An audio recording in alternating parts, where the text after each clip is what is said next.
Hi guys, and welcome to module 8, which entails data science with Python programming. So this module is very wide and I hope we're going to learn more from it. So subsection 1, we're going to look at NumPy for numerical computing, arrays versus lists, arrays, operations, indexing, slicing, among others. We're also going to look at broadcasting and vectorization. We're also going to look at linear algebra using dot, in, and agent. And on Pandas for data analysis, we're going to look at data frames and series. We're going to see how to read and write CSV, Excel, and JSON files. And we're also going to do data cleaning using filtering, grouping, pivoting, handling missing values, among others. We're also on Matplotlib and Seaborn for data visualization. We're going to do basic plots such as line, a bar, a scatter plot, histogram, among others, and customizing plots like labels, legends, titles, and more. So, and heat maps. We're going to also to draw heat maps, box plots, violin plots, among others. So, and on scikit-learn and for machine learning, we're going to see how to use supervised learning such as linear regression, decision trees, and SVMs. And supervised learning, we're going to have an example on K, means, and PCA.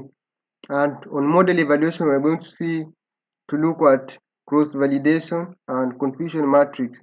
So guys, stay along as we proceed to a practical section in VS Code. Hello guys, and welcome to module 8, which deals with data science essentials with expanded explanation. Let us look at comprehensive guide to Python's data science stack with in-depth explanations and practical examples using built-in data types or data sets.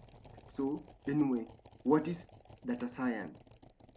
So data science is a multidisciplinary field that uses scientific methods, algorithms, and systems to extract knowledge and insights from structured and unstructured data. So some key concepts about data science using Python. So number one is that it entails data collection, which means gathering raw data from various sources. Number two, we have data cleaning processes. This entails preparing data for analysis by handling missing values and inconsistencies. And number three, exploratory or exploration analysis, so which entails understanding patterns and relationships in data. And number four, it also entails modeling, which means we build and predict models using machine learning concepts.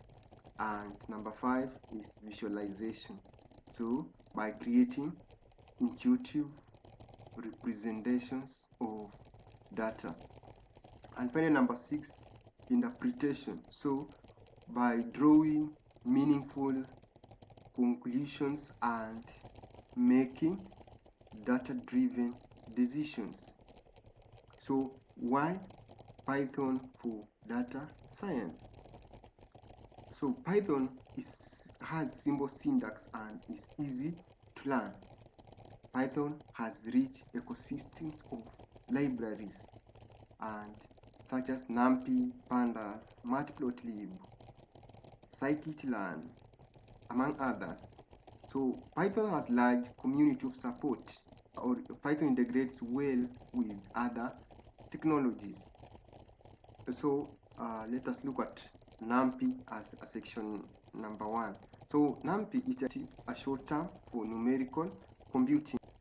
So let us look at NumPy fundamentals. So it is a core library for numerical computing in Python.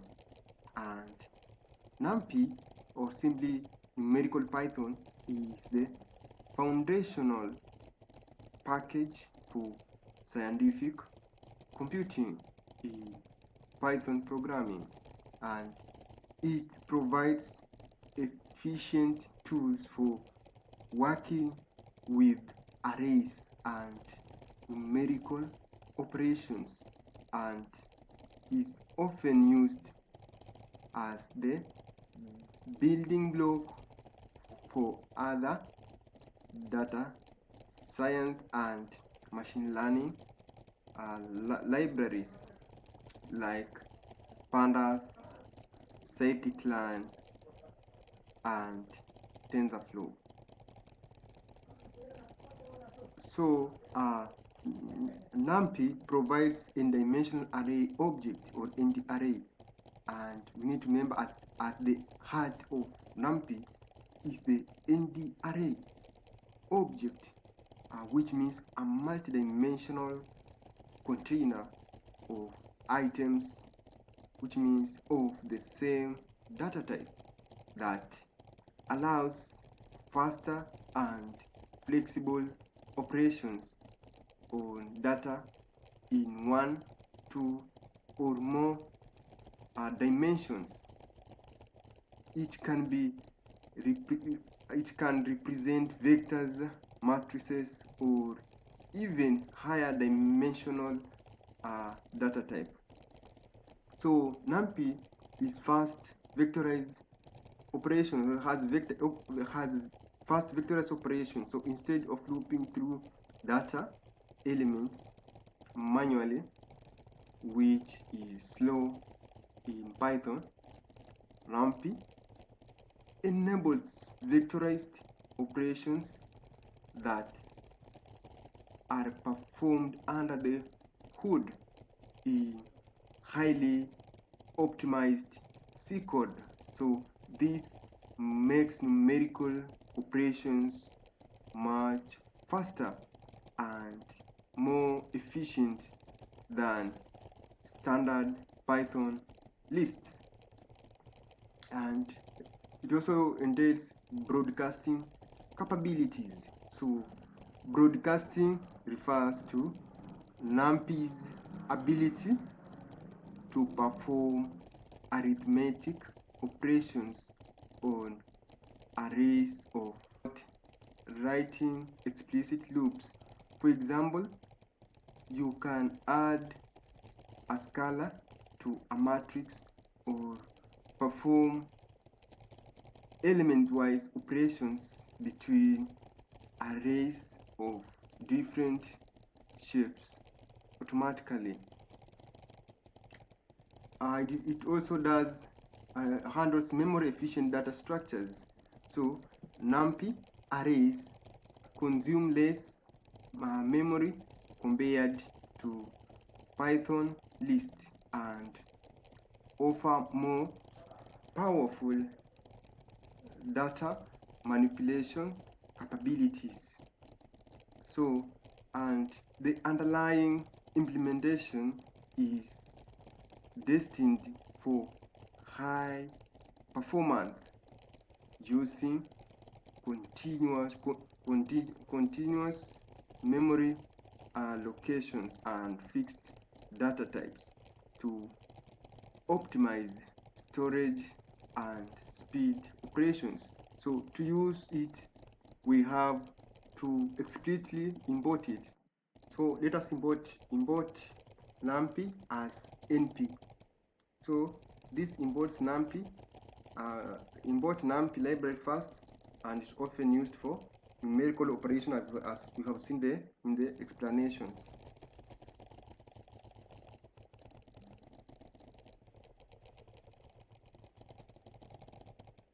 So now let us dive into array creation and operations using NumPy.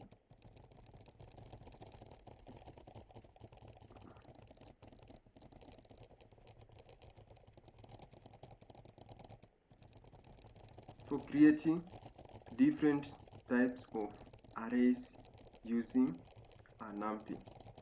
Example 1, zeros array is equals to np.zeros 2 and 3. So this one creates a 2 by 3 array filled with zeros. So just look at example 2, 1r or ones array. So np.ones, this one creates a 1D array of 3 elements all set to 1. And example 3, identity is equals to np.I 3. So this one creates a 3 by 3 identity matrix that is diagonal of ones raised as zeros. Let us look at example 4. Linspace is equal to np.linspace 0, 10, and 5. So this will generate 5 evenly spaced values between 0 and 10 inclusive. So we want to display now our result, the generated arrays. So we need to print zeros arrays as 0r, and also print 1 arrays as 1r. We also need to print identity matrix as identity, and also need to print linear sequence as line space. So let me print the result and see our output. Spy data science concept.py, and voila, these are our results. So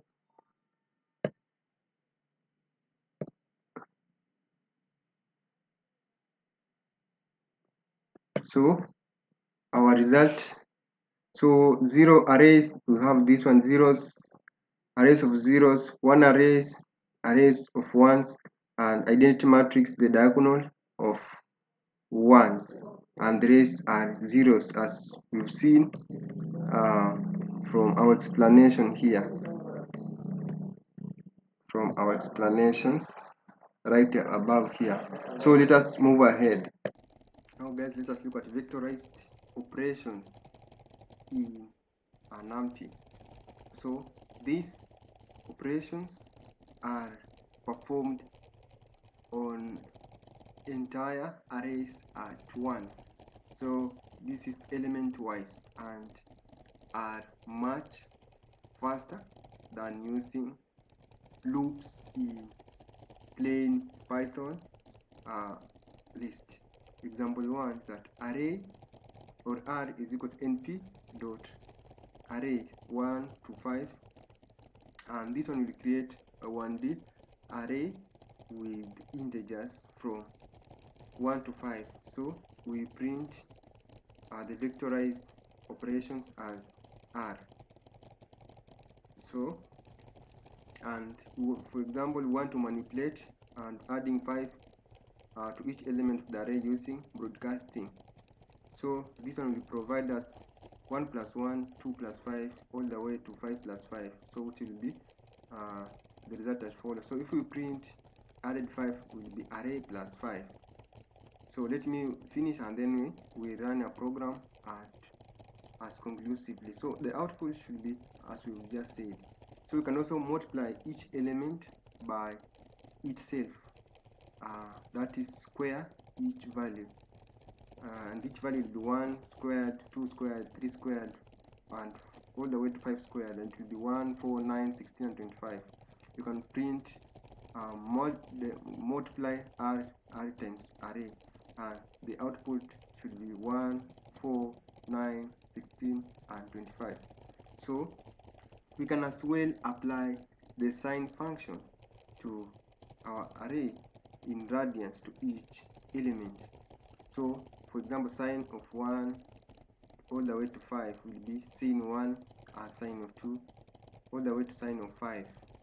And if we print, you find that we print sine np.sine r, and the output should be 0 point blah blah all the way to the final value of negative blah. So I hope so you try. So let me now run a program as once and check the result. Py data science concept.py and run.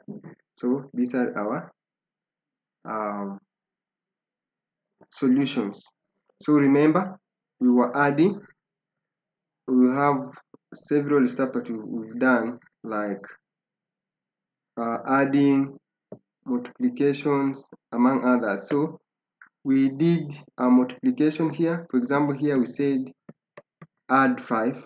So add 5 should be printed here. So which means each value was added 5. So it will be 6, 7, 8, 9, and 10. So the original list is here. List of array is here. 1, 2, 3, 4, and 5. So if we add 5 to this, we find that it's 5 plus 1, 6, 5 plus 2, 7, 5 plus 3, 8, 5 plus 4 is 9, and 5 plus 5 is 10. And for multiplication ones, array times array, which means 1 times 1 is 1, 2 times 2 is 4, 3 times 3 is 9, 4 times 4 is 16, and 5 times 5 is 25. So, and for sign operations, these are their values. From sign of 1 is 0.841470098, and all the way to sign of 5, which is negative 0.95892427. So guys, I hope this is okay. Let us move ahead. Guys, this section covers advanced indexing using Python, and this is using NumPy library. So this section demonstrates advanced techniques to select subsets of array data. So we need to import NumPy.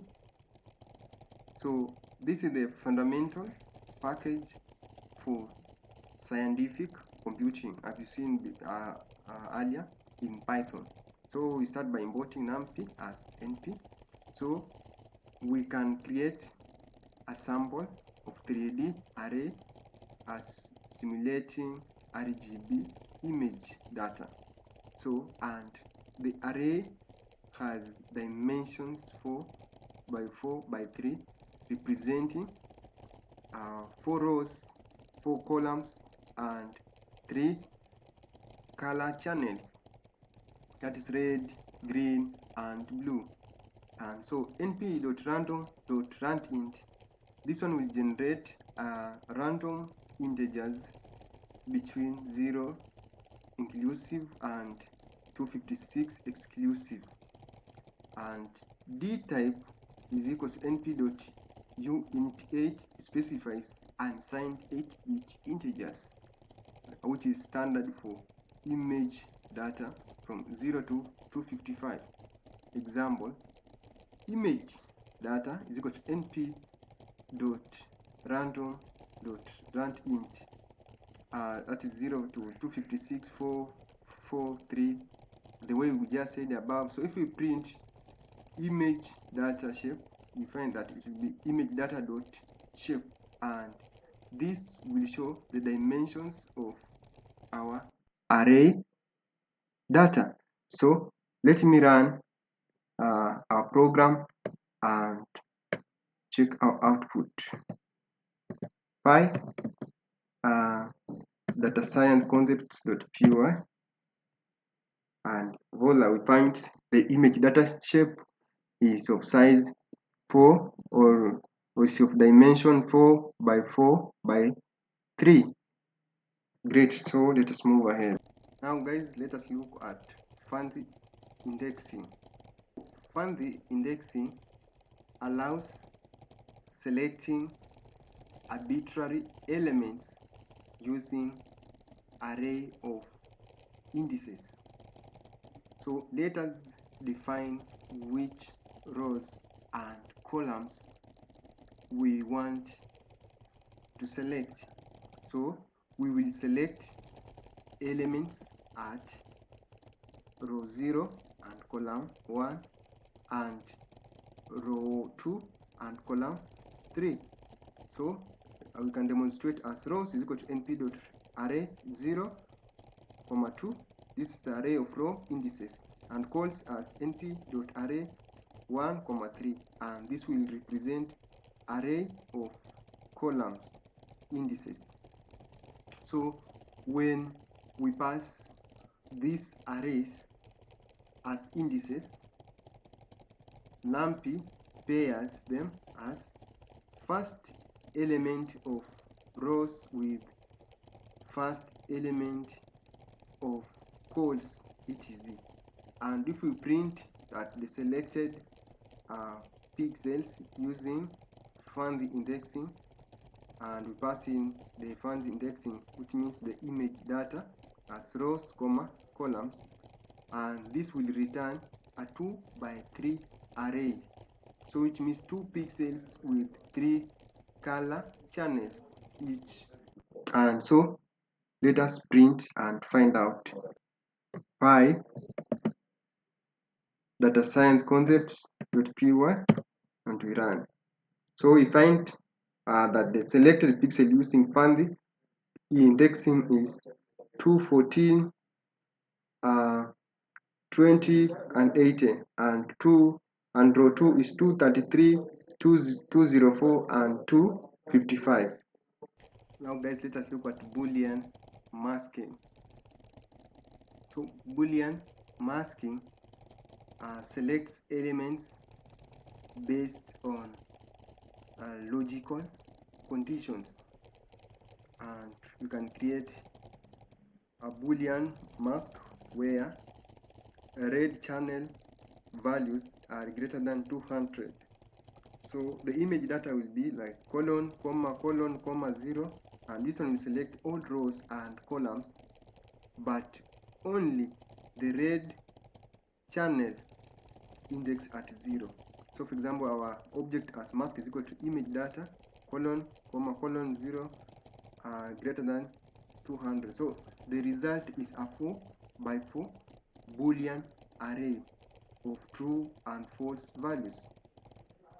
So we can count how many pixels have red values greater than 200 using np.sum, and in NumPy, true is equal to 1 and false is equal to 0 by default when doing math operations. So we can print a number of pixels with high red value to be I know you can't see my screen because of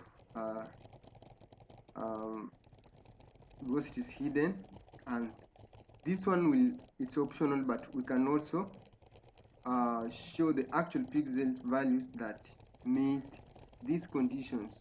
So we use the mask to index our original arrays.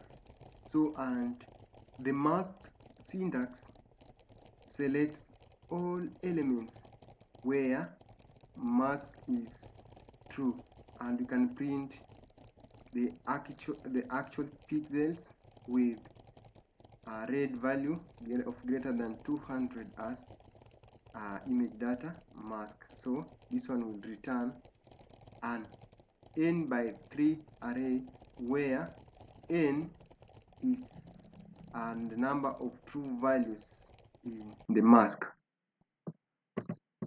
Py data science concept.py, and we get the number of pixels with the red values, red greater than 200. We found that it is only one value.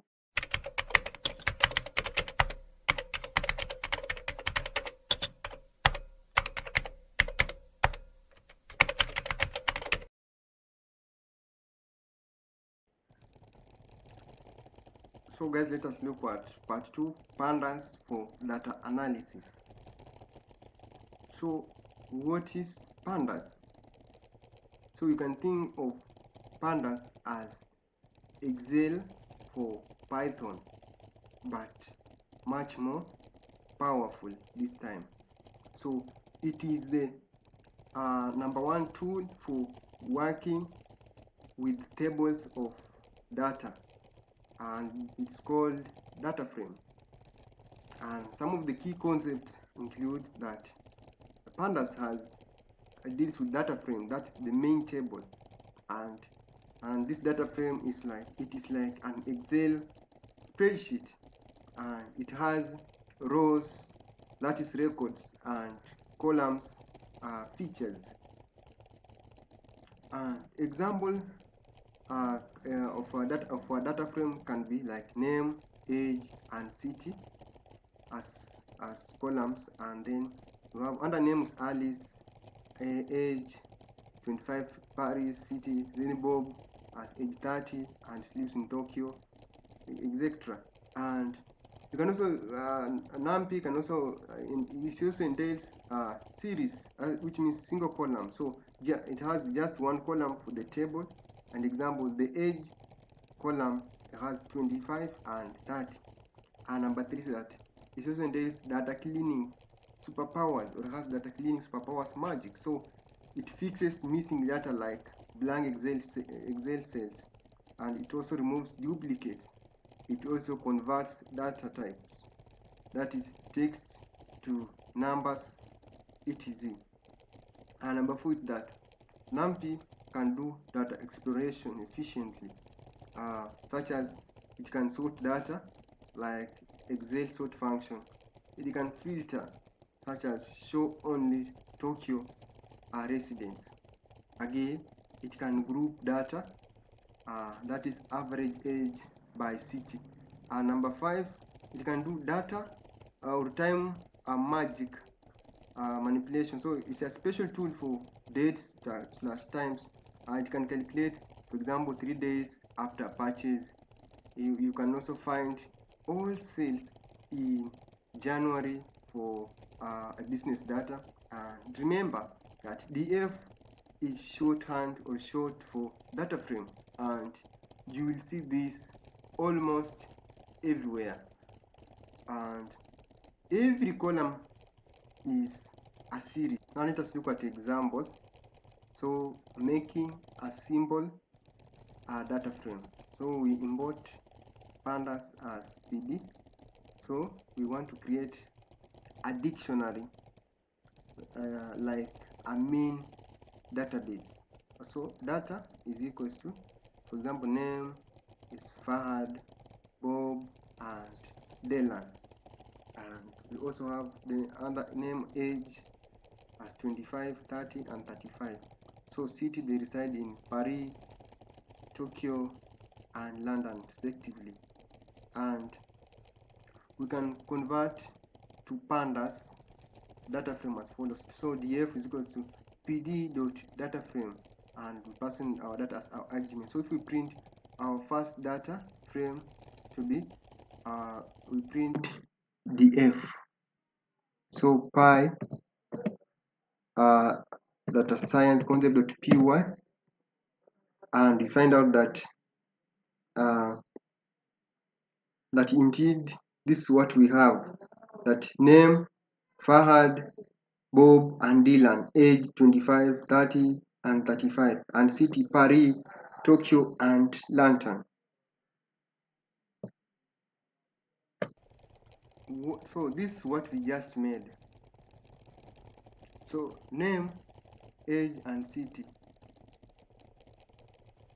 and Fahad 25, Paris, for example, and one Bob 30, Tokyo, and 2 Delan to 35, and London.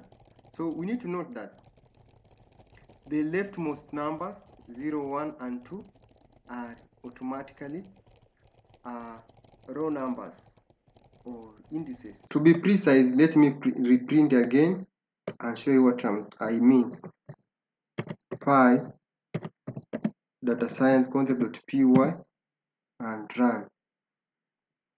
And this is what I'm talking about. This the left hand side column that with 0, 1, and 2 that is automatically assigned by Python. So this is what the one that we're calling the leftmost numbers, 0s, 1, and 2 are automatically raw numbers or indices. It's a column, or you can say rows. So you have 3 rows or 1 column that are automatically assigned by Python. So let us move ahead. Now let us look at basic data frame operation using our DF. So we can print. Let us look at the first look at our data. So if we print df.head, so this one will show the first few rows of our data set. And if you can print df.shape, which shows the 3 rows and 3 columns. And as well, you can print df.columns. This one will give us a list of columns, as well as we can access a single column or series. So we want just the edge column, so we print df edge, and this one will return 0, 25, 1 to 30, and 2 to 35 by data science concept.py. And yes, just the edge column, so 0, 25, 1, 30, and 2 is 35. So, and the name column is name, is edge, and we have d type is int66. So don't worry about this one, but what you need to understand is that this is how you can do basic indexing in Python using NumPy library. Now it is time to use inbuilt datasets. We can load the built-in dataset now. We have to import Pandas as PD, and from scikit-learn.datasets we need to import load iris functions, which means we are going to use iris dataset. So let's load the iris dataset as a bunch, which is there as a default. So iris bunch is equals to load iris function. So you can convert now the bunch to a data frame and assign to iris. So iris is equal to pd dot data frame, data is equal to iris bunch dot data column iris dot iris bunch dot features underscore name. And you can also add the target column with species names. So iris, and we specify species is equal to pd.categorical.from underscore codes iris bunch target comma iris bunch target underscore names. So we want to display the first few rows. So we print iris dataset head, and we pass in the iris.head as the argument. Program py data science concept.py. It will take some time to load, and voila, we have our data set here. So this is the first few rows, or the first few rows. So we have the first 5 rows of, we have sepal length, sepal width, petal length, petal width, and species. So let us move ahead.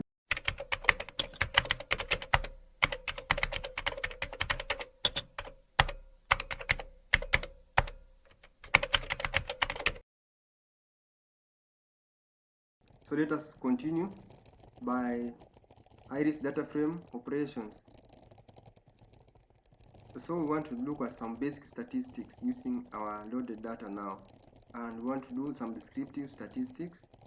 So we print iris.describe, and we can also group by species and calculating the mean and other statistics. So I will run the codes as collectively. So species statistics is equal to iris.group by species.aggregate function, and the person has sepal length in centimeters and we need mean, and we need also standard deviation, as well as we need a petal length in centimeters. I also need minimum value and maximum value.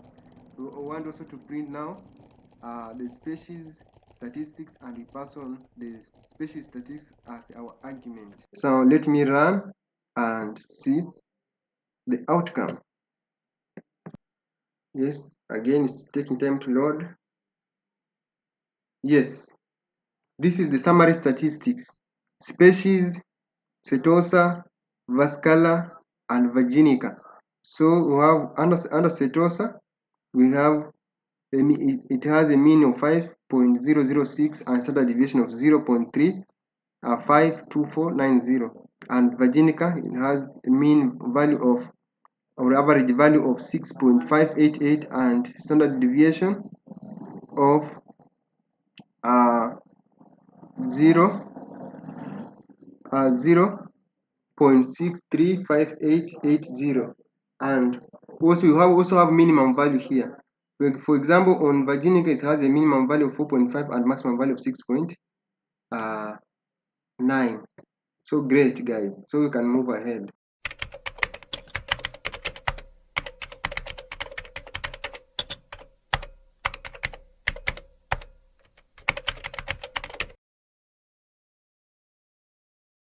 Guys, now let us look at advanced data manipulation.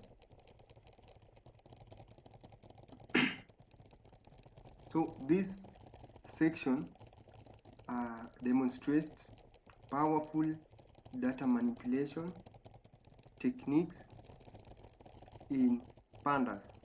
So we start by importing the library Pandas as NP.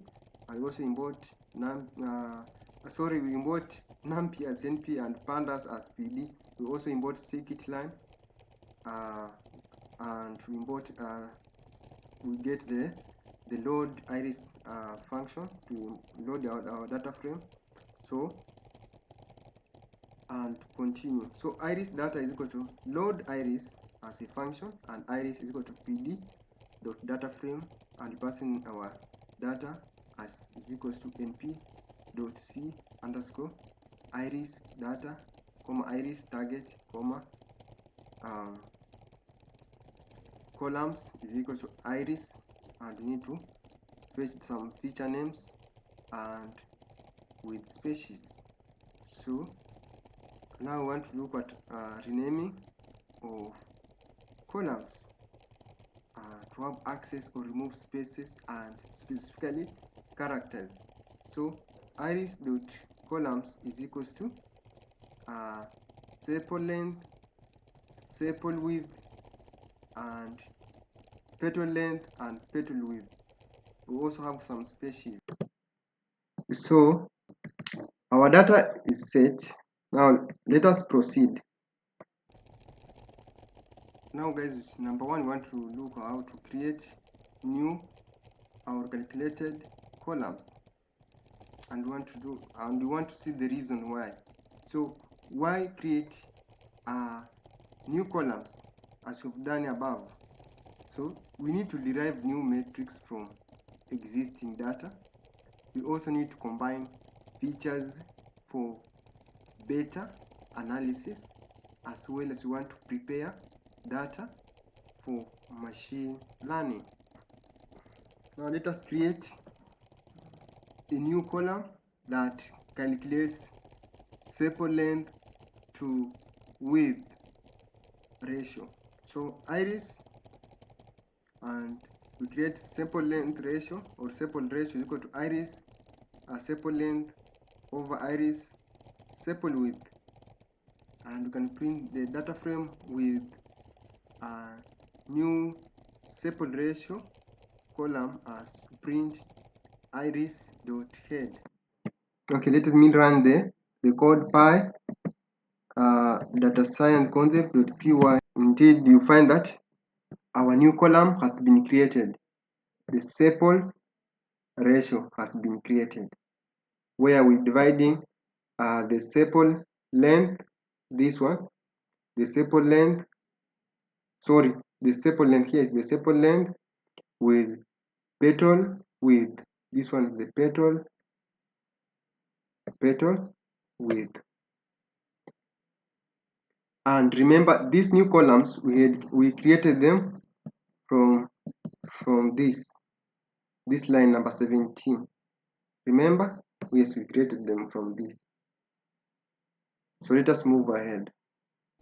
Guys, it's time to look at what has just happened. So what happened in the above execution? So we divided each sepal length value by its corresponding sepal width. So Pandas automatically does this calculation for every row, and the new column appears at the end of our data frame.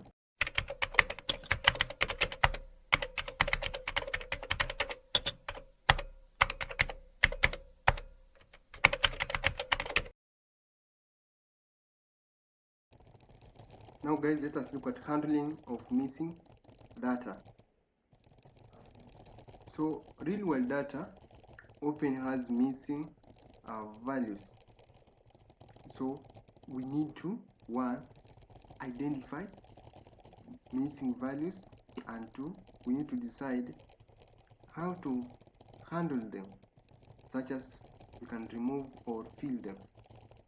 And so let us create a copy of our data and artificially introduce missing values. So this will simulate real world messy data for demonstration. So for example, iris underscore missing is equals to iris.copy. So we are copying our original iris data. So, and we need to set every 10th row to none, so which means not a number. So this is Pandas marker for missing data.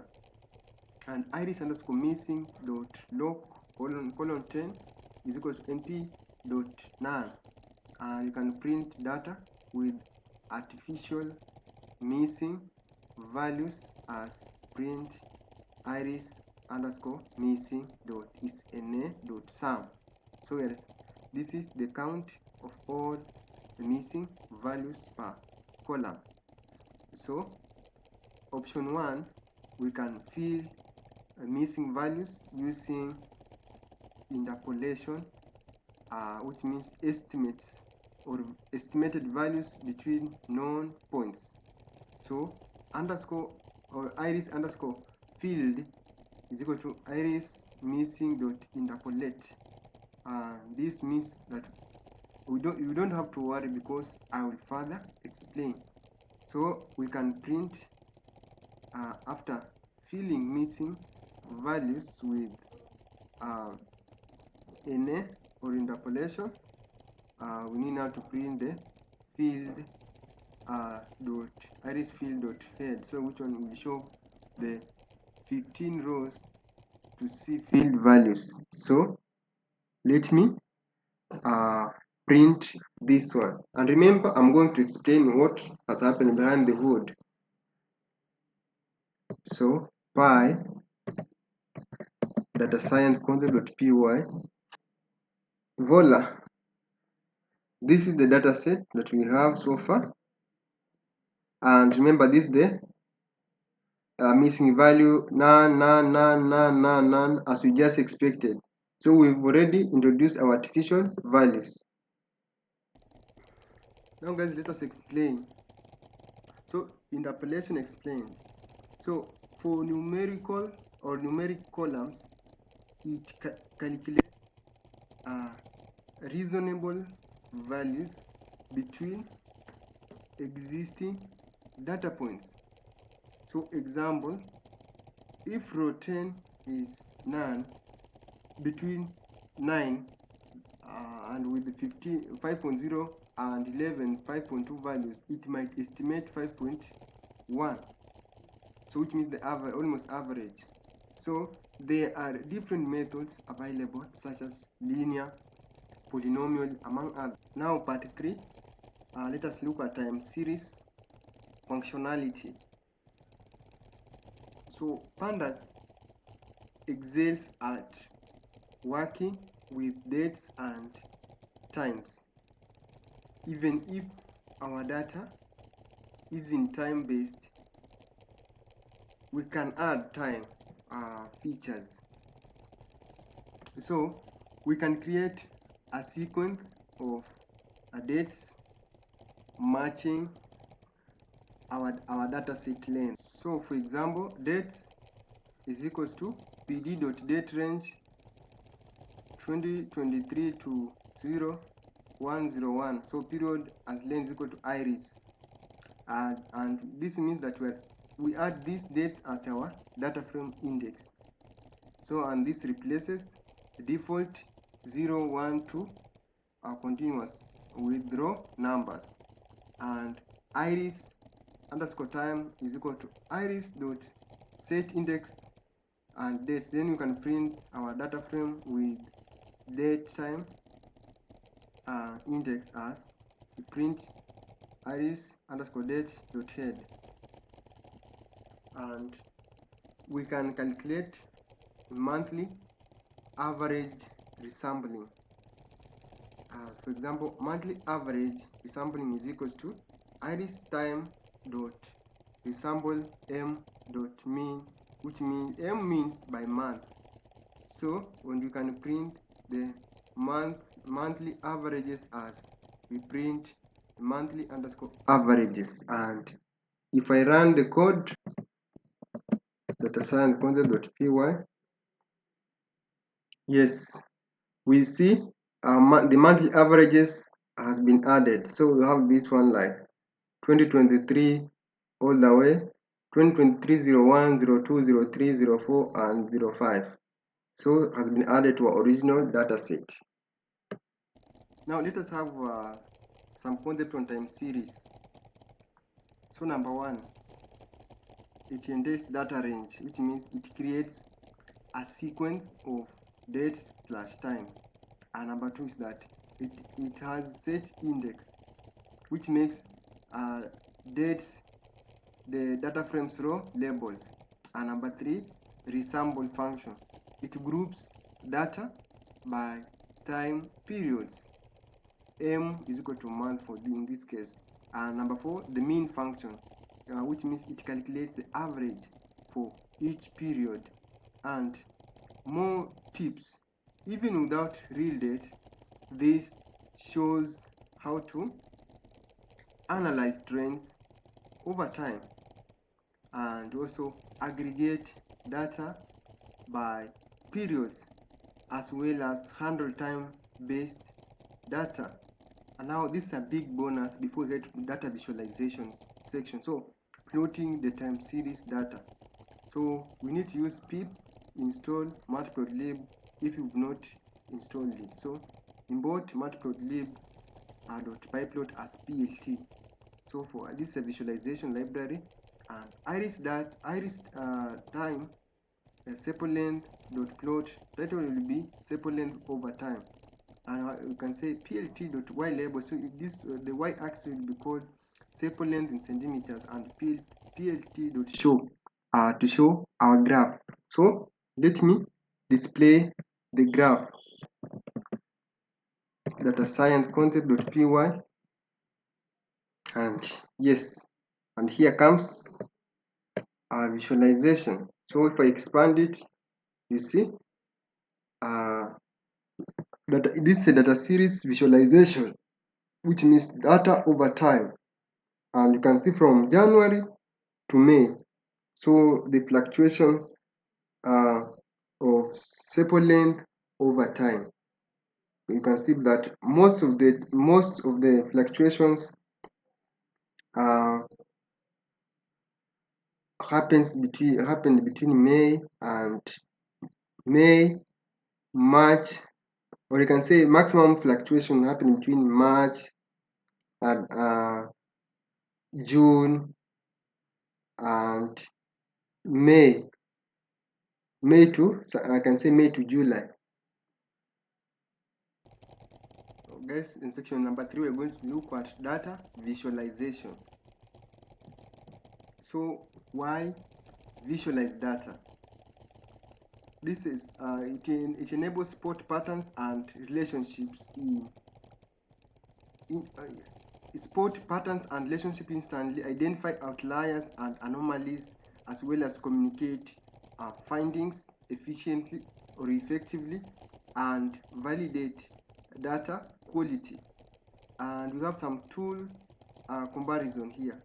That number one, Matplotlib. This is the foundation of data visualization. It provides customizable but verbose visuals. So, and number two is Seaborn, which is built on Matplotlib, and it's beautiful default with less code. And we have now Pandas plotting with quick basic plots directly from DataFrames. So let us import some of the visualization libraries to be used in this section. So we import matplotlib.pyplot as PLT. We also import Seaborn as SNS. So we need to use pip install Seaborn if you've not imported as well to Matplotlib. So number one, we need to look at setup and styling. So visualization best practices follows. So first of all, you need to choose appropriate chart type, as well as we need to use consistent accessible colors, as well as we need to use label axes and add titles, and we also need to adjust figure sizes for readability purposes.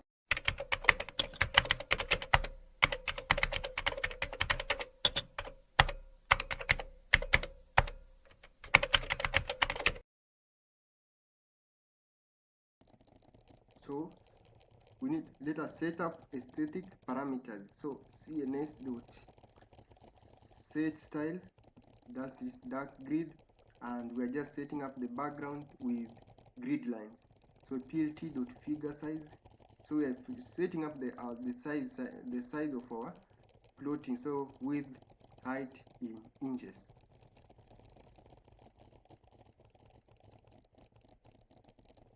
And we want to customize our color palette.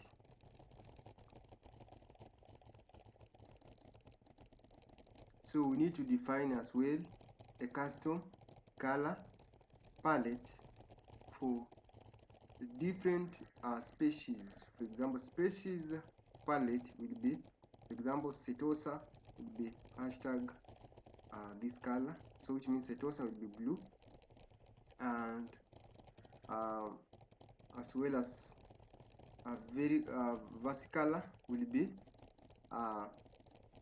the verse color will be orange.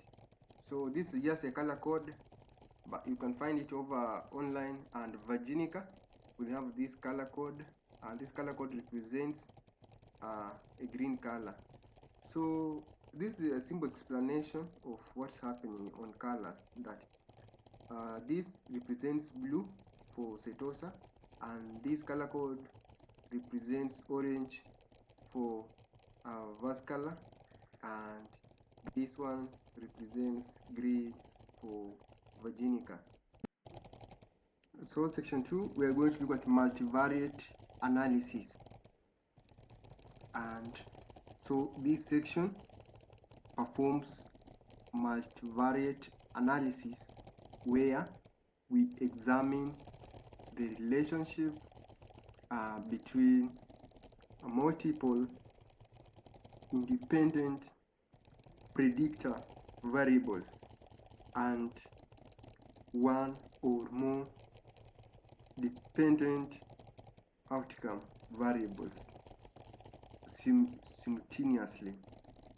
So the goal is to understand how several variables interact and contribute to explaining the variation in the outcome variable or variables. And with the common techniques that may be used in this section include and are not limited to multiple linear regression for continuous dependent variables. We're also going to look at logistic regression for binary outcomes and maneuver if there are multiple dependent variables. We have also principal component analysis, or PCA, or factor analysis for dimensional or dimensionality reduction. We also have cluster analysis for grouping observations, as well as structural equation modeling, or same, depending on the complexity. And prior to running multivariate models, we need to ensure that all assumptions are checked. That is linearity, independent homoscedasticity, multicollinearity, among others. And we also need to make sure that the data is properly cleaned and pre-processed, such as missing values are handled well, categorical variables are encoded accordingly, and variables are appropriately scaled or standardized if required.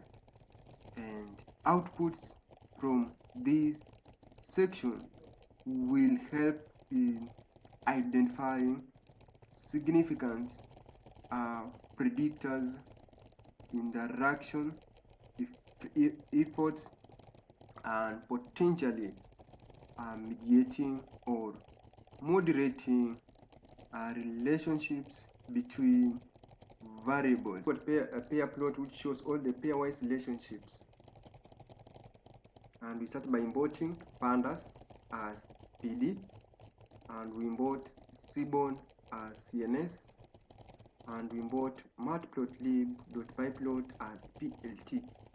So from scikit-learn.datasets, import load underscore iris, a function to load our iris dataset. So load iris and convert it to a Pandas data frame.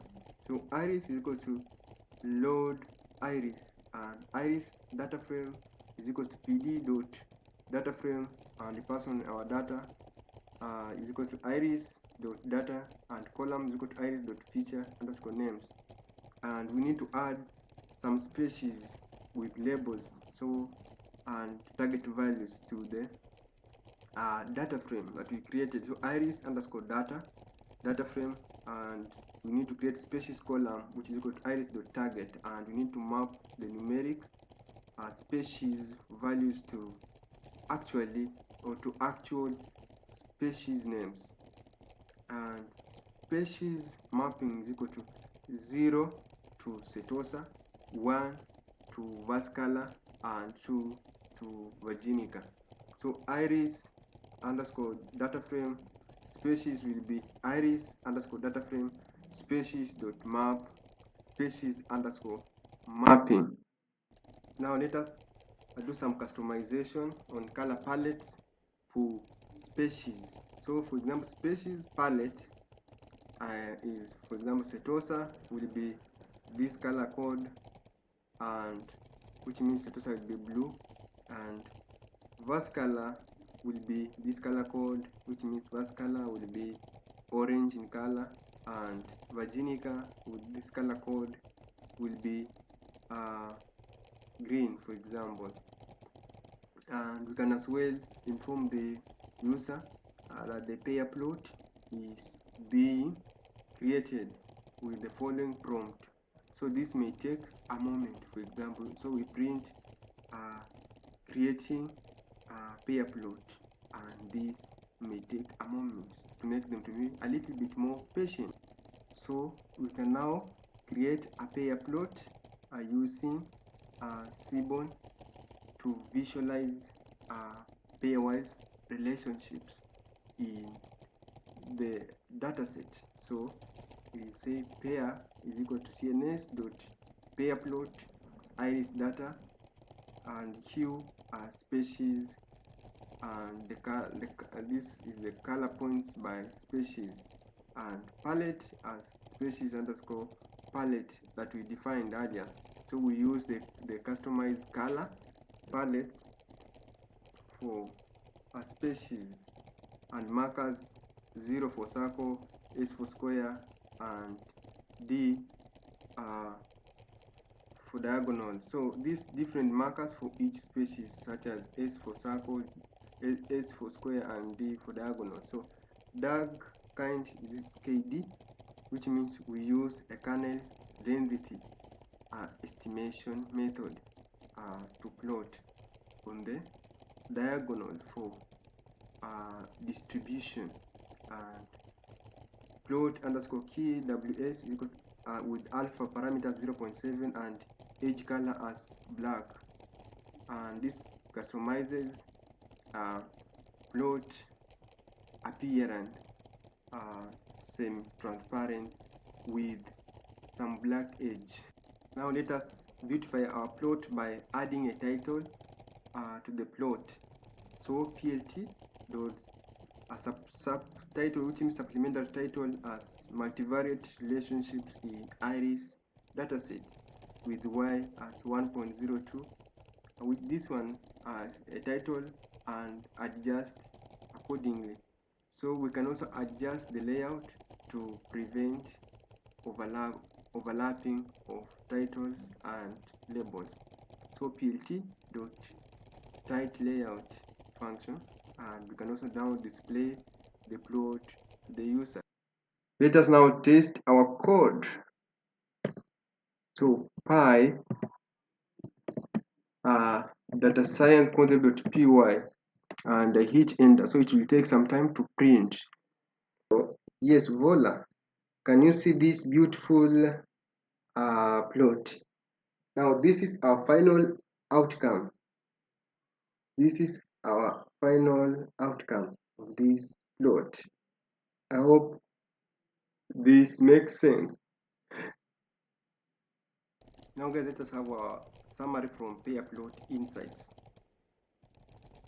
So first of all, is that diagonal shows distribution for each feature, and off-grid or off-diagonal shows scatter plots of feature pairs, as well as colors represent different species.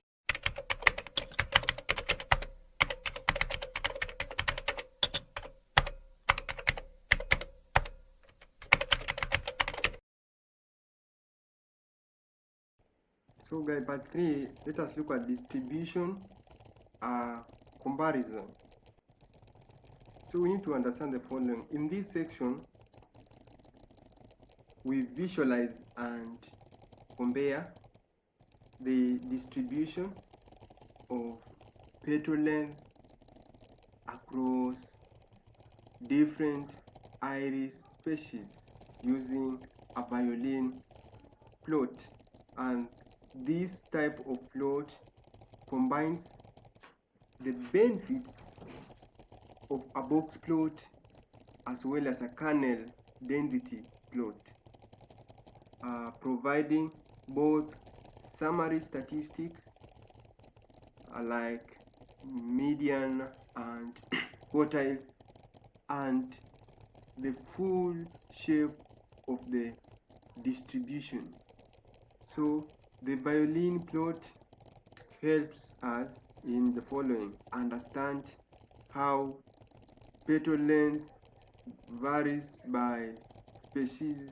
Number 2, identify differences in distribution shape, e.g. symmetry, skewness, multimodality, among others. So we can also compare central tendency and spread in the quartile range, outliers among others, and it also helps us to quickly detect species with more variability or tightly clustered values. And some key parameters used in the SNS or SNS.violinplot function include the following.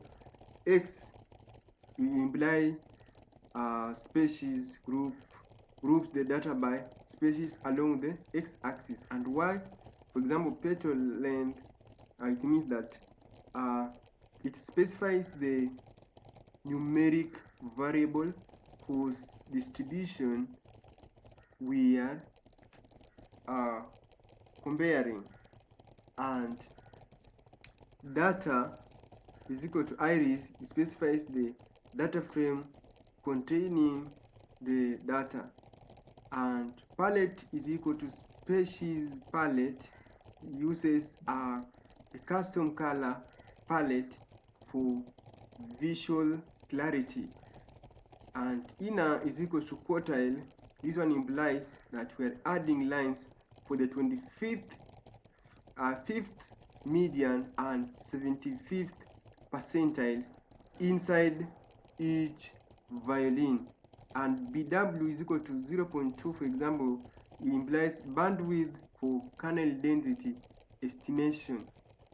Lower values make the distribution curves more sensitive, and the plot is further customized for readability with the following. One is a descriptive title, and two, with a labeled axis with padding for neat spacing. And in summary, this visualization provides an intuitive and detailed comparison of petal length distribution across iris species, which can be useful for exploratory analysis or feature selection in modeling. Now guys, let us look at violin plot, which shows the distribution, shape and quartiles. So we need to import Pandas as PD, also need to import Seaborn as CNS as well. We need to import Matplotlib.pyplot as PLT. Now from scikit-learn.datasets, we need to import the load function for iris. So this one will load iris dataset and convert it into a data frame from the default dictionary. So iris is equal to load iris, and iris data frame is equal to pd.dataframe and iris.data, the same as we've just done before. So we can add some species labels or target values to the data frame. So iris data frame with species column is equal to iris.target. So we can map the numeric species values to actual species names. So species underscore mapping is equals to 0 is mapped to setosa, 1 is mapped to vascular, 2 is mapped to virginica, among others. So an iris data frame species is equal to iris data frame species.map species underscore mapping. Now guys, let us have our customized color palette for species. So species underscore palette is equal to setosa with color code, which means setosa is blue, and vascular will be mapped to this color code, which means vascular will be orange, and virginica will be mapped this color code, which is equivalent to green. Now let us create the violin plot. plt.figure size, and figure size will be 10 by 6 inches. So cns.violin plot x is equal to species, and on y-axis we'll have petal length in centimeters, and data will be iris data frame, and palette will be species underscore palette, and inner will be quartile. I hope I've explained this before. So this one will show the quartile lines, and bw is equal to 0.2 smoothing parameter. So let us add title and some labels. So plt.title petal length distribution by species, comma, pad by 20, that is padding. plt.x label will be species and label pad as 10. plt.y label will be the length, petal length in centimeters, so label pad as 10. So we need to show the plot now. plt.show. Now let us run the code. Py data science concept.py and run. So it will take some time. Here is our plot. This is a plot of setosa, vascula, and virginica. So we realize that the color codes that we had defined, green for virginica is here, orange for vascula is here, and blue for setosa is here. So you can see the virginica, the most species with the highest length, petal length, are virginica, followed by vascula, and finally setosa with the least.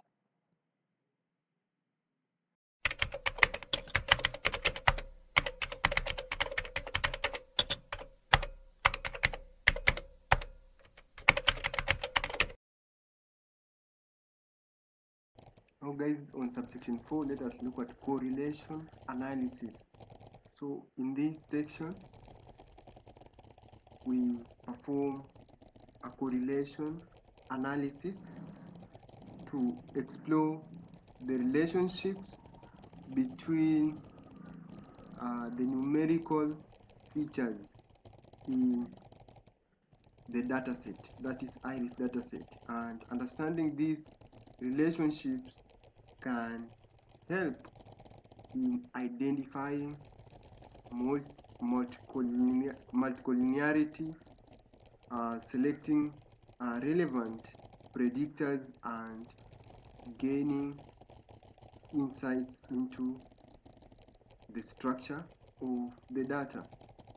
So we begin by extracting only the numerical or numeric columns from the data set using the select underscore d types, and we need also to compute the correlation matrix with core function, which returns pairwise Pearson correlation coefficient, and the values will range from -1 to +1, where -1 indicates a perfect negative linear relationship, or 0 indicates no relationship, and +1 indicates a perfect positive linear relationship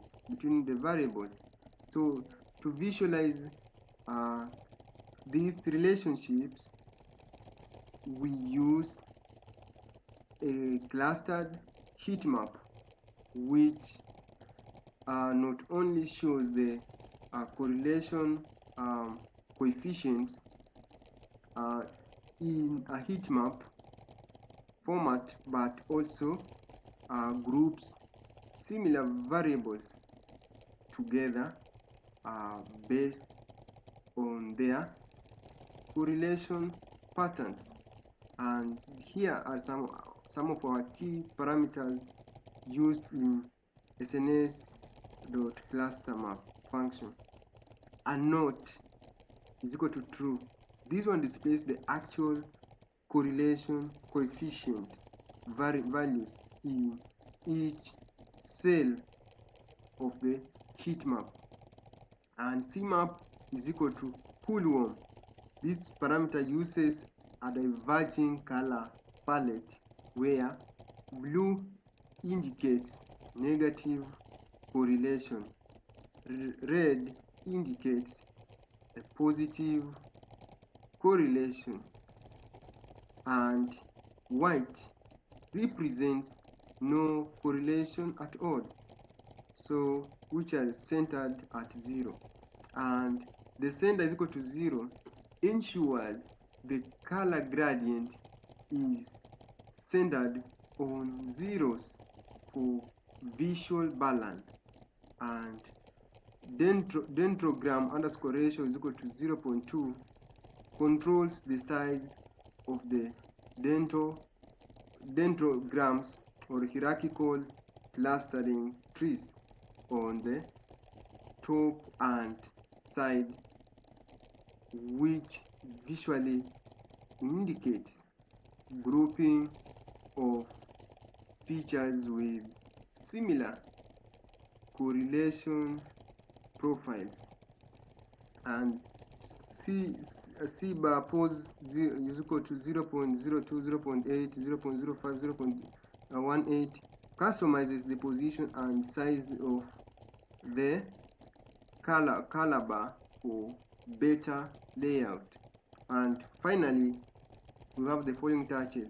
So we set a title for the heat map using set underscore title, plt.title_layout. This one helps optimize spacing to prevent overlapping elements, and this analysis is especially useful for identifying strong relationships or redundancies between variables. For example, high correlation may suggest dropping one variable, and grouping similar features together, which can inform feature engineering or dimensionality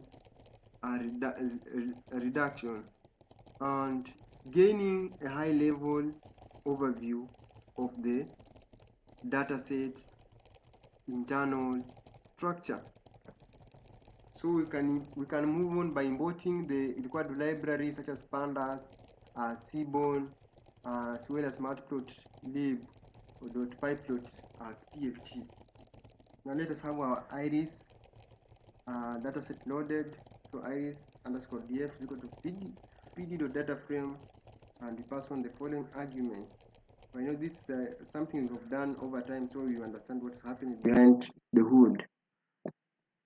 Now let us create a correlation matrix from the numeric columns. So core matrix is equals to iris underscore data or df.core. So we also want to create the clustered heat map. So plt.figure, we're creating the figure size as 8 by 6 inches, and cluster is equal to SNS.clusterMap, and person as our correlation matrix, and a note is equal to true. So you understand this thing because we've explained before, and we need to show the correlation value. So CMap is equal to coolWarm, and blue is negative to red, which is positive correlation scale. So center is equal 0 to neutral at 0, and then dendrogram ratio at 0.2, the size of the dendrograms. So C bar position equal to 0.2, 0.8, 0.5, 0.18, and this indicates color bar. Then it is time to set the title of the heat map. So cluster dot ax heatmap dot set title. So clustered feature correlations, and we pass on the Pandas 40. So we can also adjust the layout to prevent overlapping.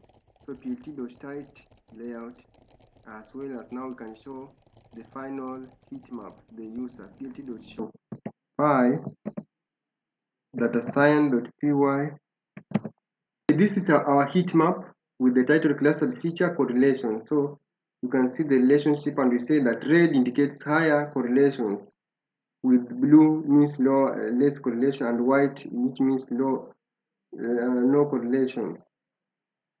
So as blue fades, means that correlation is reducing. So it's also fading out. And also the same way, as red fades, it means that the same correlation is reducing. So didn't understand? Don't worry. So this is our heat map interpretation. So red simply means this red color, it simply means positive correlation.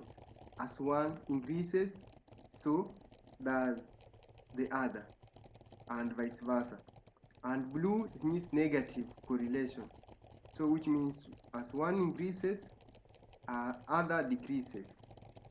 And then dendrograms show how variables cluster together, and values range from -1, that is perfect inverse, to +1, perfect direct.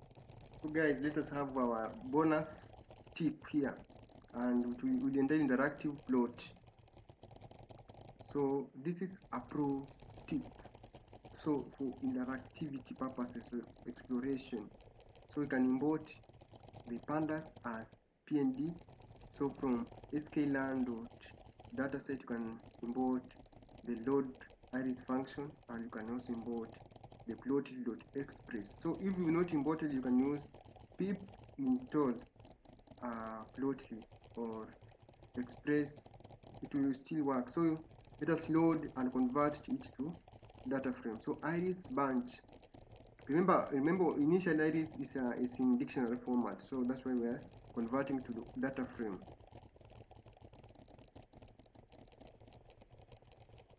And everything just a repetition, because we've done this before. Guys, now let us create a 3D scatter after having our data set. So we were defining the figure parameters of px.scatter is a 3D with iris, and x-axis a sample length, y-axis a sample width, and z with petal length. Guys, now let us visualize our 3D scatter plot. So fig.update layout title 3D scatter plot with these parameters, and fig.show. So running py datascience concept.py. Yes, here is our plot. Here's our 3D plot, and it is interactive. You see, when I move my mouse here, this one, it tells me this orange is vascular, and sample length, sample width, petal length. The same here, it says me the species is setosa. This one tells me the species is virginica, and we can also have here our definition of those species. So that is it, guys. Let us move to machine learning.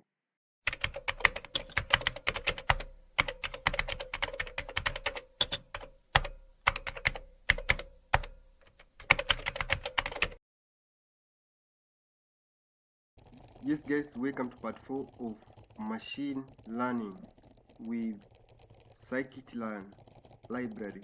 So what is machine learning? Machine learning, or ML, is a branch of artificial intelligence, or AI, that focuses on developing algorithms that allow computers to learn from and make decisions or predictions based on data without being explicitly programmed. So ML models identify patterns and relationships in data to perform tasks such as classification, regression, clustering, and more. So there are three main types of machine learning, and one of them is supervised machine learning, and the model is trained on labeled data, e.g. predicting flower species are based on measurements. And number two is unsupervised machine learning model, and the model finds the hidden patterns in data without labels, e.g. grouping similar customers in the same geographical region. And number three, we have reinforcement learning. The model learns to make decisions through trials and errors to maximize reward, e.g. In games or robotics. And why scikit-learn? So scikit-learn is one of the most widely used Python libraries for machine learning, and it is built on top of NumPy, SciPy, and Matplotlib, and it provides a simple and efficient framework for a wide range of ML tasks. So these are key features of scikit-learn, is that it is consistent, it has consistent API across algorithms. So whether using logistic regression or random forest, the syntax remains familiar.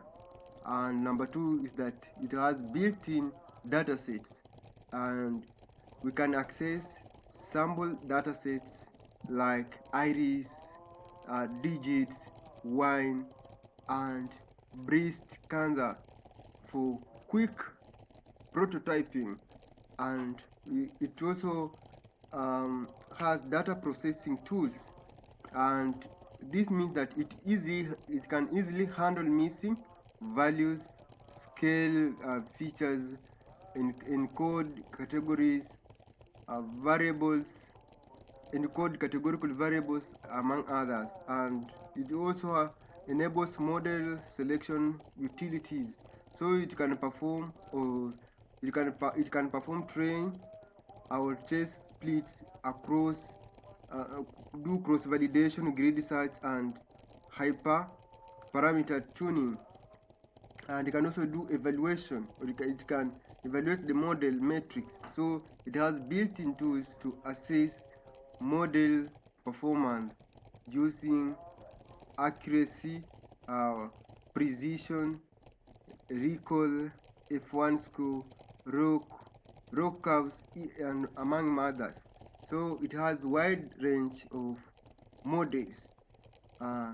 It has a support for classification, regression, clustering, dimensionality reduction, and ensemble methods. And scikit-learn is ideal for beginners and experienced practitioners alike due to its simplicity, efficiency, and powerful capabilities. So libraries to use and their purposes will be listed shortly. 1. Let us import Matplotlib or matplotlib.pyplot as PLT for visualization or visualizing our model.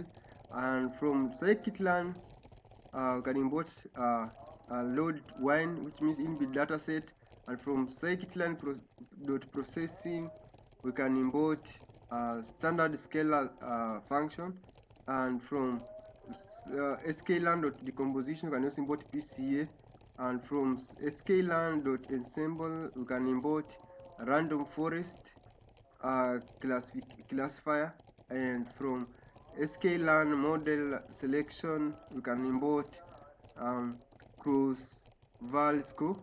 And so you can explain what's happening from these libraries and their usage. I'm having some selection here, but I know this one will disappear in a short while. So sklearn.datasets.load wine. The purpose for this library is just loads the wine recognition dataset that is built into scikit-learn. And this dataset, it has the following characteristics: 178 samples instances, so which means those are rows, and 33 or 13 numerical features: alcohol content, malic acid, ash, among others. And it has 3 target classes that is different with different wine cultivars. So, and it returns a bunch of objects, that's a dictionary like containing. So this data has it is feature matrix in samples of n by n. So, and the target variables include label array, and feature names include it refers to list of features descriptors, and the target names are list of class. So we are proceeding with the sklearn.processing.standard scalar library, and the purpose is to standardize features by removing mean and scaling to unit variant. And it also does transformation formula: z is equal to x minus mu over standard deviation, or sigma. So it is critical for distance-based algorithms, that is KNN or K nearest means, SVM, K means, and also for gradient descent optimization. It's also used for neural networks. And some key methods here, we have like fit, which will compute mean and standard deviation for later use, and transform function that it also does it applies standardization, as well as fit transform, which refers to combined operation. And now sklearn.decomposition.pca, its main purpose is to do principal component analysis for dimensionality reduction. And it also it works in the following ways. So first of all, it identifies orthogonal directions or perpendicular directions of maximum variance. And number 2 is that it projects data onto these principal components.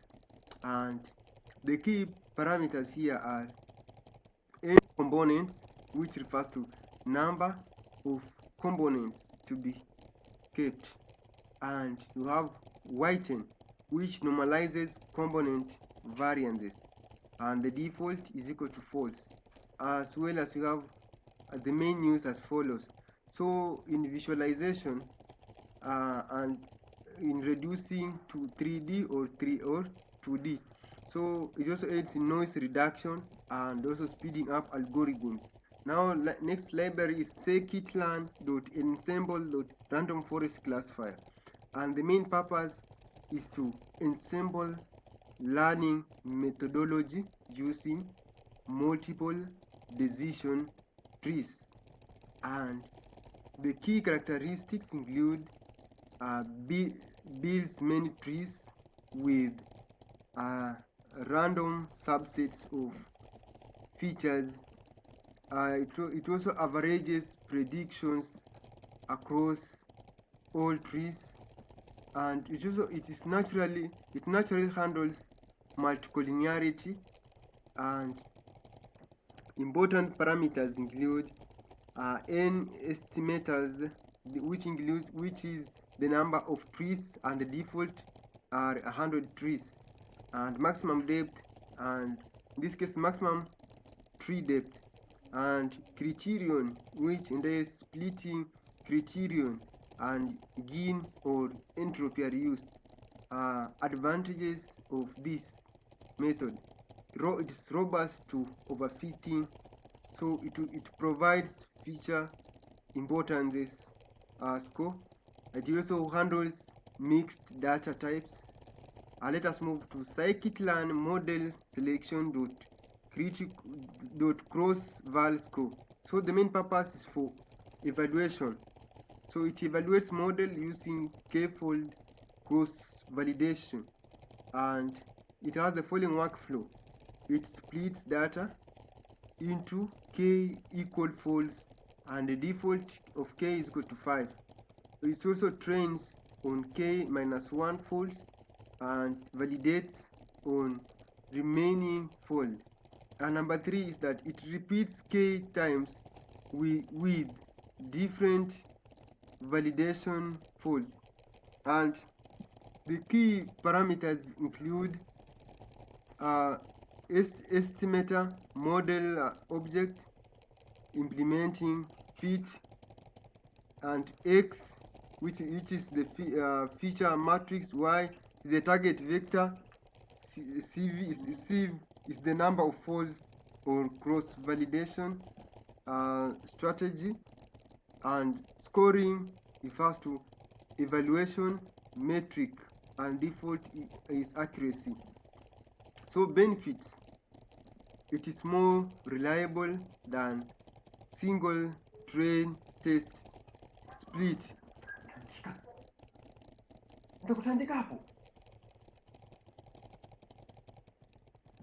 So it is better utilization of small data set, provides variant estimate of model performance. Let us proceed with data pre-processing from our wine data. So first of all, we standardize some features. So scalar is equal to standardized scalar, and x scale is equal to scalar dot fit transform x, and dimensionality reduction follows PCA is equal to PCA any component is equal to 2, and x PCA is equal to PCA dot fit underscore transform x scaled, and you can print explained variant ratio as PCA dot explain and explained variant ratio. So you can also do what you call plot PCA result. So PCA dot or PLT dot figure, and figure size 8 by 6 inches, PLT dot scatter x underscore PCA colon 0 x PCA colon 1. I will explain this, guys, so don't worry after plotting. So PLT dot x label, so that's we are labeling our x-axis, and PLT dot y label is principal component analysis. So PLT dot title wine dataset PCA, PLT dot caliber you can label as wine class, and PLT dot show, so to show our plot. So let me run and see what's happening.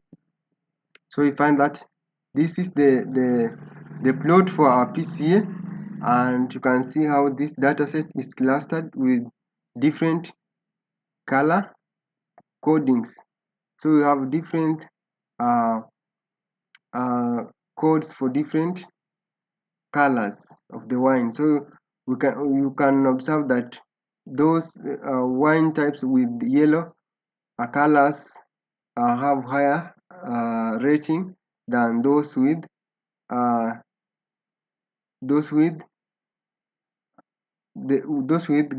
green ones. So and the least one is with this one with violet or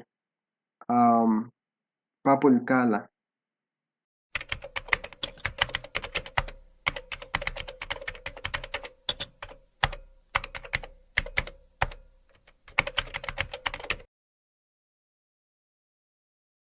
Now then let us look at supervised learning example. So supervised machine learning is a type of machine learning where the model learns from labeled data. That means for each input of that is x, we have a corresponding output labeled y, and the goal is for the model to learn a pattern so it can predict the label for new unseen input. Let us now import necessary libraries and in this section. So from scikit-learn.ensemble we need to import random forest classifier, and from scikit-learn.model selection we need to import cross val score, and we need to import matplotlib.pyplot as plt. So assuming x scale is our scale feature data, and that is the input variables, and y is the target label, what you want or what we want to predict, then feature names is a list of the names of each feature in X. Reread or pause the video to understand more. So we want to initialize the model, and a random classifier, a random forest classifier is an ensemble model that builds many decision trees and averages their results. N estimators is equal to 100 by default, which means it will build 100 trees by default, and random state is equal to 42 ensures reproducibility of result. So the example, our model is equal to random forest classifier, N estimators is equal to 100, and random state is equal to 42. Now after defining our model, let us see how we can evaluate the same model. So model evaluation, that is cross validation. So instead of just splitting the data set into a training and testing set once, we use cross validation function with cv is equal to 5, and then we split the data into 5 parts and trains the model on 4 and test on 1, repeating this process 5 times. So this gives a more reliable estimate of the model performance. So for example, scores is equal to scores model x scale y cv is equal to 5 as parameters. So and the output, this implies the output of the performance of the model in each of the 5 folds. So we can print that cross validation scores follows as scores. So and at the same time we can calculate and print the mean accuracy and how much the scores vary. So we can print using f string mean accuracy and score dot mean into 2 decimal places, and as well you can print the score standard deviation also in score standard deviation or variant in 2 decimal places. So the plus or minus value gives an idea of how stable or variant the model performance is. So let me print the result by dataScience-concept.py, and if I hit enter, you realize that the explained variant, we realize that our cross-validation scores are as follows: 0.97, 0.944, blah blah, and the mean accuracy is 0.97, so which means that our testing accuracy is almost 100%, which implies that our model is good. Training on full data and feature important. So now we need to train the model on the full data set. So this is done after evaluating the model performance, which you got as 97% through cross-validation. So model.fit will take parameters as x, scale, and y, and so after training we can access the importance of each feature in the model. So this tells us which input variables or features the model relied on the most to make decisions. And we can import the importance is equals to model dot feature importance. So, and this means that you can still sort the features by importance. Sorted IDX object is equal to importance dot arg sort. So which means we are sorting our features of importance. Now we need to plot the features important, but before that we need to have some literature here. So what is feature important? Feature important shows you how much each input variable or feature contributed to the model's predictions. And in this case, or in the case of random forest, this is calculated based on how much each feature reduces impurity like gain, impurity, or entropy across all the trees in the forest. So what the plot tells you, so in the bar chart you plotted, or you were going to plot, each bar will represent a feature from your data set, assuming you will have to use different data sets. So the length of the bar shows how important that feature is to the model, and features with longer bars are more influential in making predictions than those with the shorter bars.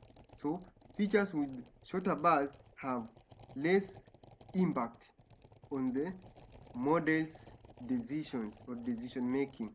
So why it matters? Model interpretation. So we get to understand which factors the model is relying on the most than the rest. So feature selection, we might choose to remove some features with low importance based on our plot to simplify our model. So the domain insight, so it also helps uncover which variables matter most in your specified problem, e.g.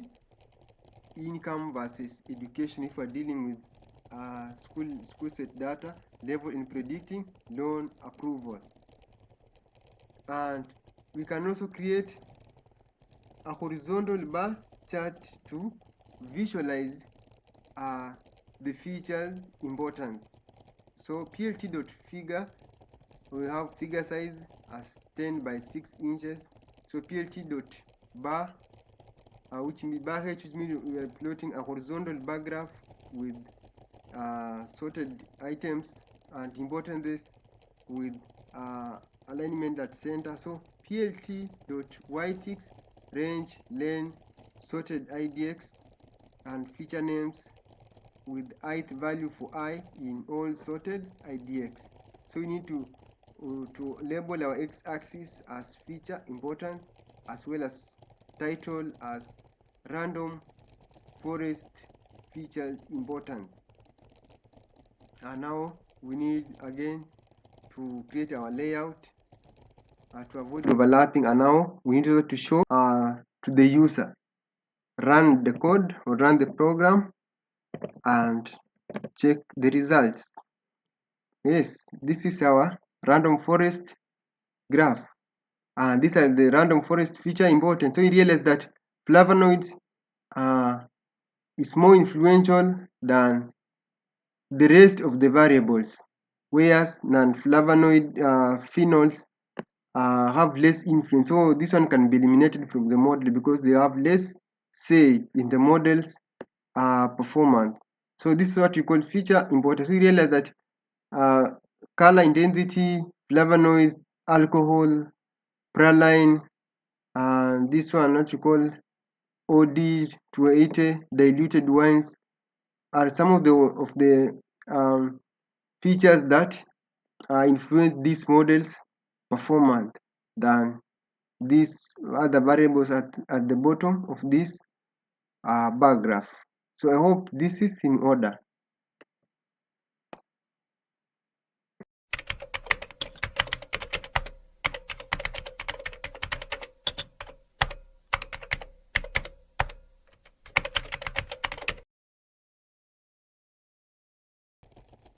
Now guys, it's time to look at unsupervised machine learning or clustering.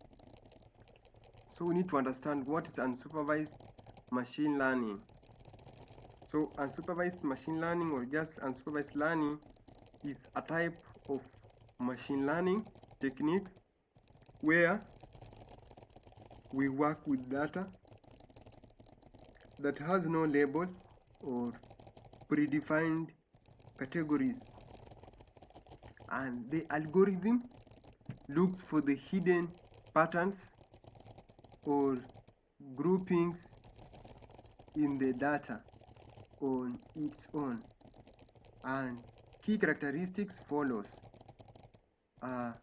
There is no correct answers that are provided, unlike supervised learning, and it discovers natural groupings in the data, and it is useful for exploratory data analysis.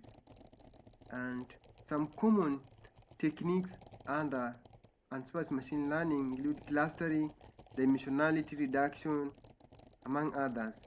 So clustering examples using cases include like customer segmentation, anomaly or fraud detection.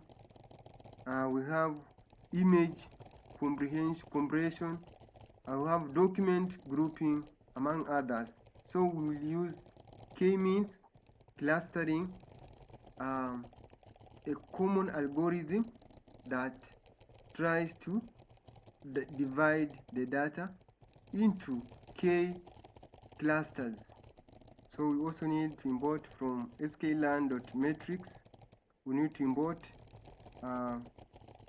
silhouette score, and we need also to import matplotlib.pyplot as plt for plotting. So we have the following documentation.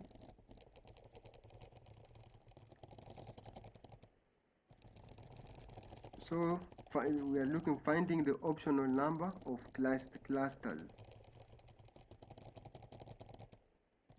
and the silhouette score will tell us how well each data point fits into its cluster, and a high silhouette score or close to 1 means the points are well matching or match their own cluster and poorly matched to neighbors or to neighboring clusters. And a low or negative score simply means that points may be in the wrong cluster.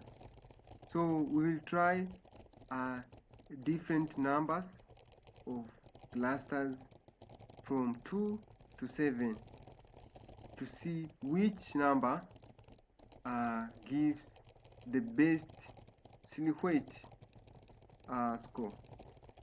So silhouette scores is equals to an empty list. So this stores the silhouette score from each value of k number of clusters. Now guys, let us try clustering with 2 to 7 clusters. So we are using for loop for n clusters in range 2 to 8. We need to initialize the k-means model with n clusters. So k-means is equals to k-means n cluster, and n cluster equals clusters random state equals 42, and this one will fit the model to the data and assign cluster labels to each data point. So cluster labels is equals to k-means dot fit predict x score, and we need also to compute the silhouette score for the current clustering. So scores is equals to silhouette score x scaled comma clustered labels. So silhouette scores dot append score. So guys, we are going to look at visualizing the results. So now we need to plot the silhouette scores for each number of clusters. So the peak of the curve will show or shows the best choice of k. So plt.figure, let us create our layout. plt.plot, we want to plot the range of 2 to 8 silhouette scores, and b minus. So b minus simply means blue circles markers connected with lines, and plt dot x label, that's x-axis number of clusters in that's k. So plt dot y labels a silhouette score. So plt dot title will be optimal number of clusters using silhouette score, and plt dot grid will be true. Plt dot show, so to show our plot by data science concept dot py, and if I run, great, this is the outcome of our k clusters. We found out that cluster 2 and cluster 3 and cluster 4 are almost in the same group when compared to other clusters like cluster 5, 6 and 7. This one has or have lower values compared to these 3 clusters. So we can group these clusters under one cluster as cluster number 3, because cluster number 3 appears to have higher optimal values compared to cluster 2 and cluster 4. So cluster 3 is preferred over the rest of other clusters. So this one and this one can be grouped here to have almost similar characteristics. Now guys, let us look at some summary here, that a cluster refers to a group of similar data points, and we saw high silhouette scores at 2, 3, and 4 clusters. So our data supports multiple good groupings, and now we can use cluster number 3 for our project to accommodate clusters 2 and 4, since they have close characteristics. So this is the overall summary of what we've learned in this module. So NumPy is the foundation for numerical computing, and NumPy offers efficient array operations. As well, it offers broadcasting and vectorization functionalities. Now Pandas is used in data manipulation and cleaning. It also offers time series functionality, and it is powerful in grouping and aggregation. And when you look on visualization, we realize that it's good for exploratory data analysis, and it also shows statistical graphics and does customizable plots. Now on machine learning, we are sure that they are end-to-end workflow, or they perform end-to-end workflows. They ensures model evaluation as well as ensures feature importance, as we saw. So this is the end. Module 8 is complete. However, I challenge you to do more research. So you are now equipped with data science fundamentals. And now next steps, please explore more datasets from Seaborn, that is cns.get dataset_names, and try different scikit-learn algorithms, as well as you can practice feature engineering techniques, and you can also build an end-to-end data pipeline. Hi guys, I realized that most of my channels that more than 60% of my viewers have not subscribed. Please give me a support and thumbs up to support my work. Thank you.